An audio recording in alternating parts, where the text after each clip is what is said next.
Okay, so our next topic is the tropical evergreen plant leaves adaptation. As you know, we are discussing the different forest types of the India. And regarding this, the very first video, which is describing the overall different types of the forest which are present in the India, we have already uploaded this on our channel. Okay, so if you haven't checked this video yet, please go to the description box. There will be the link for this particular topic. Okay, so the next subtopic under the forest types of India, we are going to consider the different types of the leaves adaptations which are found in the tropical evergreen forest. As you know, in the evergreen forest, there is a plenty amount of the rainfall, and due to this high amount of rainfall, they will always remain evergreen.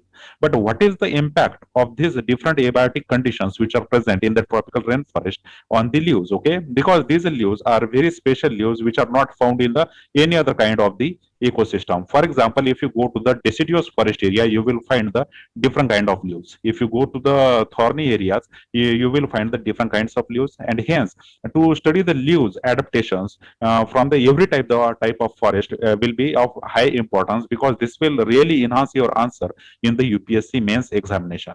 Okay, so consider this is your syllabus. We are dealing with the paper number 2 and the chapter number 5, that is ecology and the plant geography, and we are here at the forest types of the India. Okay, now consider the tropical evergreen forest. Whenever we talk about the tropical evergreen forest, the area out of the India came to our mind are the Andaman Nicobar Island, then the Western Ghats, then the coastlines of the peninsular India, and the greater part of the Assam and some portion of the Odisha as well.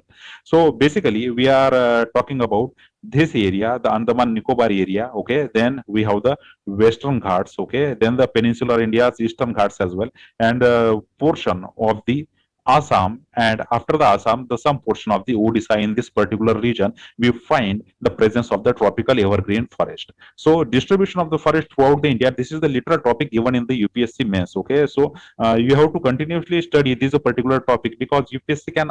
So, according to that, you should prepare your answer. Now, we will focus on the leaves, how the leaves are there, and what are the different adaptations which are possessed by these leaves. Okay, now see, the presence of the drip tips and the waxy surfaces of the leaves will allow the water to run off from it and discourage the growth of a fungi and the bacteria. So basically, whatever the leaves are found in the tropical evergreen forest, these leaves are having the drip tips and the waxy surfaces. Now, what is the advantage of having the drip tips and the waxy surfaces?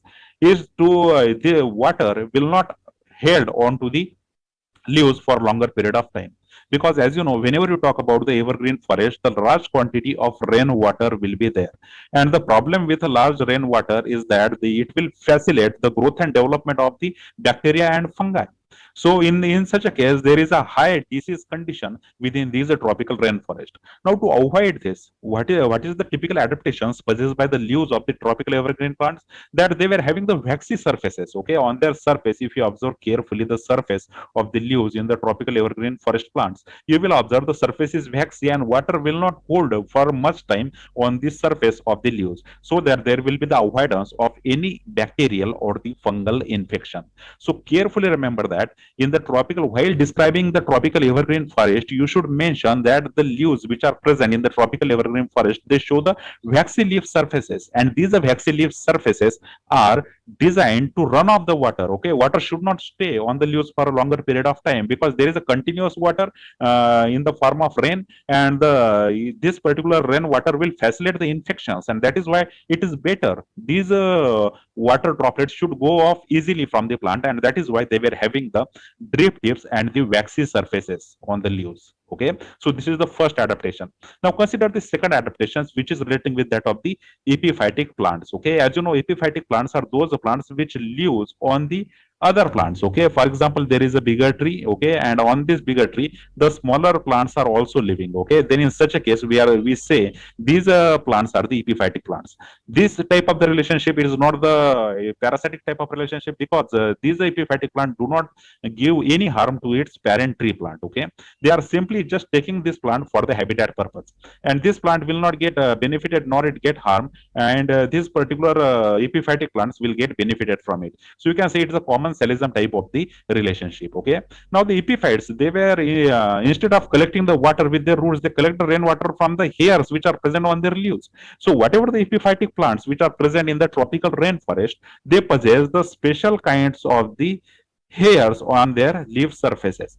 Now, the presence of these special kinds of hairs is found in the tropical rainforest because these plants has to absorb the moisture right from the atmosphere. Okay, because the roots are not present within the soil. These are plants, epiphytic plants, are living on the other plants, so they are far away from the soil. Okay, as you can see, the bigger tree can absorb the water from the soil because the roots are deeply penetrated within the soil. But what about the epiphytic plant? Their roots are not rooted within the soil. So from where they are obtaining water? In case of the tropical evergreen forest, these epiphytic plants possess the presence of the root hairs, sorry, the leaves hairs, and these leaves hairs will able to absorb the water right from the atmosphere. So this is the second adaptation which can be seen in the tropical evergreen forest, that the epiphytic plant shows the presence of hairs, okay, rainwater hairs on their leaves, and these rainwater hairs will literally help the plant to absorb the water from the rainwater.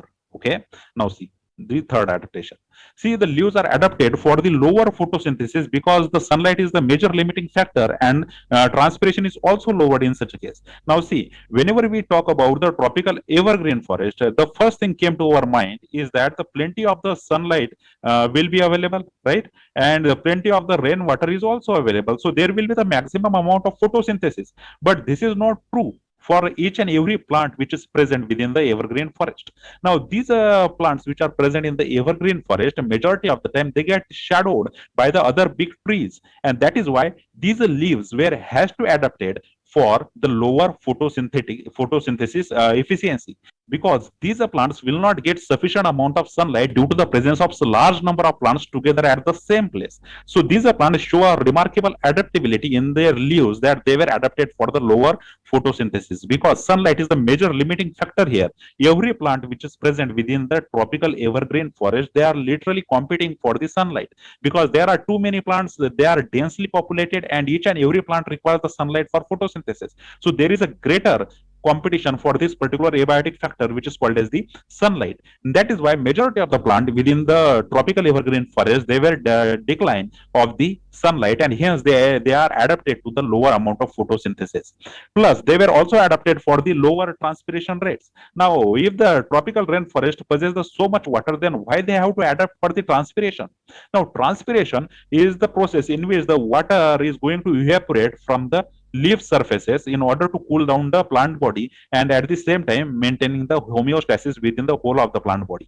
So basically here the rate of transpiration is lowered because the water, whatever the water which is coming from the rainwater, this particular rainwater will fall on the ground and quickly go away by taking all the nutrients along with it. Okay, so although there is a continuous raining, these particular plants will still have to adapt for the lower rate of transpiration, because if they lose water quickly, they has to regain this water in that period of time as well.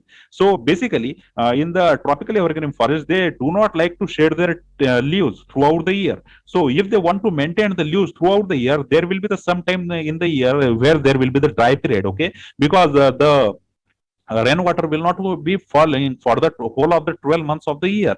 So in such a case, for example, if it is getting the 9 months of water and the 3 months of dry period, then in such a case the rate of transpiration should be lowered. So that is why these are particular plants which are present in the tropical evergreen forest, they will try to reduce the rate of transpiration in order to save the water, and they will not be they will not have to again reabsorb that amount of water for the for maintaining the appropriate temperature within the plant body. So that is why they were checking both the processes, that is the photosynthesis as well as the transpiration, and the lower photosynthesis is there and the lower transpiration is also there. Now see, the drought tolerance is also present within the leaves of the tropical evergreen forest plant. Now these are tropical evergreen forest plant, they were having the drought tolerance because there is some portion of the year which there will be the dry period, and these evergreen plants has to maintain whole of their body throughout the year. So scarcity of water is going to come in some for the some portion of the year. In such a case, the drought tolerance mechanism is also present within the body of the leaves of the tropical evergreen plants. So these plants has to take the drought tolerance mechanism in order to tolerate that few months period of the drying. Okay, and that is why they possess this particular drought tolerance as well. So when we talk about the leaves of the tropical evergreen forest, the first thing came to our mind is that these leaves must be the broad shaped leaves because they has to absorb the maximum amount of sunlight for the process of photosynthesis. Secondly, they were having the skin which is very waxy, okay, and the advantage of this waxy skin that there will not be the retention of water on the surface of leaves, and hence there will not be any chance of the fungal or the bacterial infection. Then there will be the lower amount of photosynthesis, okay, then there will be the lower amount of the transpiration, then the drought tolerance mechanism is present within these leaves. And then you can say a special thing about the epiphytes that they were having the rainwater hairs on their leaves in order to retain the water from the coming water from, rightly from the atmosphere, that is the rainwater, okay.